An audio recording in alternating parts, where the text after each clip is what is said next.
Bonjour et bienvenue pour cette mise à jour concernant l'économie britannique et son positionnement au sein de l'Union européenne. Je reçois par téléphone Alan Clark de Scotiabank de Londres. L'économie britannique a cru de 0,7% au troisième trimestre. Comment peut-on évaluer ce résultat par rapport au reste de l'Europe ? Nous ne pouvons pas en juger avec certitude pour l'instant. Le Royaume-Uni vient de publier les chiffres de croissance pour le troisième trimestre, mais nous pouvons deviner que le rythme de croissance dans le reste des économies européennes est beaucoup plus long qu'au Royaume-Uni. Dans le reste de la zone euro, la croissance ne dépasse pas la marque du zéro.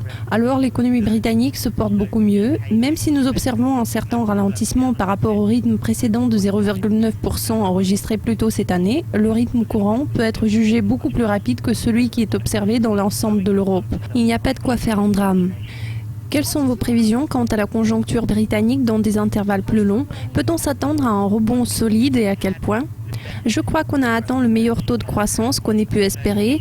Il y a eu des fondamentaux très solides et favorables au début de cette année. Le marché immobilier était en plein essor. Les prix de logements progressaient de 10% d'année en année. Lorsque les prix de logements remontent, la confiance s'améliore. On constate que l'élan a été tout à fait positif, mais il ne pourrait pas durer longtemps. Le marché immobilier se voit déjà ralentir un tout petit peu, donc cet élan se ralentit. À un moment donné, on va relever les taux d'intérêt, ce qui fera en sorte que les gens sortent de l'argent de leur poche et ils vont être moins enclins à dépenser. Cela nous amène à croire que la croissance de 0,7% enregistrée au troisième trimestre est assez bonne et à notre avis, il faudrait s'attendre à un rythme trimestriel d'à peu près de 0,5%, c'est-à-dire 2% par an, donc rien à craindre, même si ce n'est plus si bien qu'avant.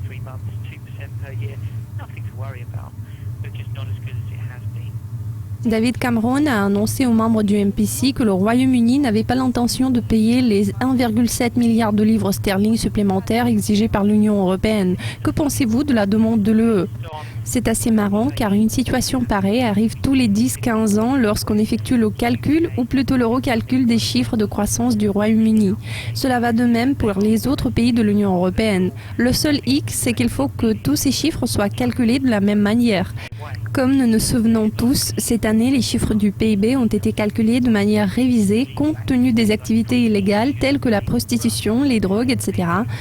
Toutes ces ambiguïtés ont contribué à relever les estimations concernant la performance de l'économie. Maintenant, notre économie est jugée plus grande qu'avant et on exige plus de contributions à l'UE de notre côté. Ces activités n'ont pas servi à générer plus de recettes fiscales au Royaume-Uni, donc on essaie de nous forcer à payer plus, mais ils devraient quand même contrôler un peu leurs appétits.